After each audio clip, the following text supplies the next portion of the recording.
अंबरनाथमधील bogus मतदान प्रकरण भाजप नेते पोलीस स्टेशनच्या तक्रारीसाठी पोहोचल्याची माहिती ही समोर येते। त्यामुळे अंबरनाथमध्ये जवळपास शेकडो महिला या बोगस मतदान करत असल्याची माहिती समोर आली होती आणि आता याच सगळ्या बोगस मतदान प्रकरणी भाजप नेते हे पोलीस स्थानकात पोहोचल्याची मोठी माहिती ही समोर येते।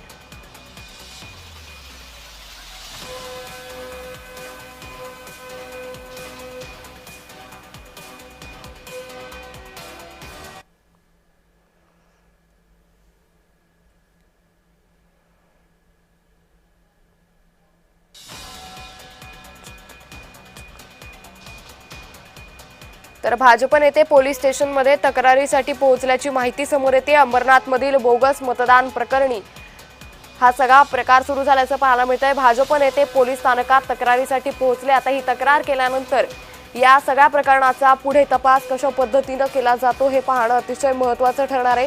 तर अंबरनाथमध्ये बोगस मतदार हे पकडण्यात आले होते आणि याच पार्श्वभूमीवर आता त्या सगळ्यांना पोलीस स्थानकाच्या इमारतीमध्ये ठेवण्यात आलेले आहे। त्यांची पॅन कार्ड आणि आधार कार्डद्वारे चौकशी ही सुरू आहे।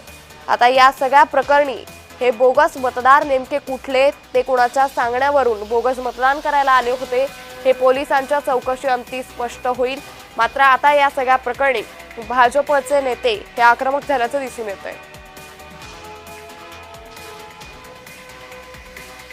अंबरनाथ नगर परिषदेच्या निवडणुकीच्या अंतर्गत काल भारतीय जनता पार्टीच्या तर्फे कोसगाव येथे एका मॅरेज हॉलमध्ये जवळजवळ 208 महिलांना पकडण्यात आलेले आहे। त्या बोगस मतदान करायला आलेत का काय या संशयावरून त्यांना अटक करण्यात आलेली आहे आणि ह्या इमारतीमध्ये शिवाजी या अंबरनाथ पोलीस स्टेशनच्या बाजूला जी इमारत आहे तिथे त्यांना पकडण्यात आले। माझ्यासोबत आता तक्रार करायला आलेले भाजपचे महाराष्ट्र प्रदेश सचिव आहेत गुलाबराव करंजुले, ज्यांच्या सून जे आहेत तेजश्री करंजुले ह्या नगराध्यक्ष पदाच्या उमेदवार आहेत आणि त्यांचे सुपुत्र सुद्धा उभे आहेत। आपण त्यांना एकंदरीत विचारणार आहोत की काय कसं पाहता या सगळ्या प्रकरणाला। हा प्रकार अंबरनाथ साठी नवीन नाही। गेल्या अनेक वर्षापासून बोगस मतदान करूनच सत्ता मिळवलेली यांनी आज 30 वर्ष या ठिकाणी जे एक हाती सत्ता आहे तर ती बोगस मतदानाच्याच आधारे आणि दहशत आणि भ्रष्टाचाराच्या मार्गानेच ही सत्ता मिळवलेली आहे आणि हे काही नवीन नाही अंबरनाथसाठी।